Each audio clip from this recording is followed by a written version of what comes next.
یاره ما په دې پریویس ټریپ کې چې کوم ځای ملک د بهر تللی وم ما بنهاټک آفس کړی او زه هلته کې وم زما خیال راغلی چې یار زموږ او ستاسو د خپل شاپینګ مال په تاج مال کې د کافي والے سپاټ په کار دی ځکه چې ډېر خلک موږ ته ویلي چې په تاج مال کې د پراپر کافي والا سیټ اپ سټارټ شي نو ګولګپو والا چې کوم دی کې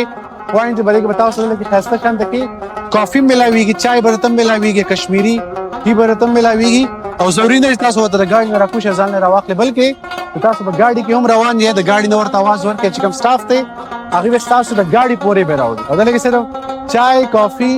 او ورسره چې کوم کشمیری چای دا بنوي بلکې دلته کې تاسو ته ګولګپې هم ملاويږي ګولګپو سره چې کوم دی دلته کې هغه پیریانو ماماګانو او مانوش پرتم ملاويږي کوم چې کاټن کینډي وي او د دې سره سره دلته کې خاصه شانت کې سوپ هم تاسو ته ملاويږي دا ټول هر څه دي زموږ او تاسو د خپل شاپینګ مال په تاج مال کې کچره تر اوسه وزټ نه کړي نو لازمي په خپل روټین کې دا یو حصہ جوړ کړئ چې په هفته کې به یو پیر تاج مال ته موږ لازمي زو او دې سره تاسو ټول خپل ځانونو خړې خیال ساتئ او موږ دواګانو کې یاد ساتئ الله پاک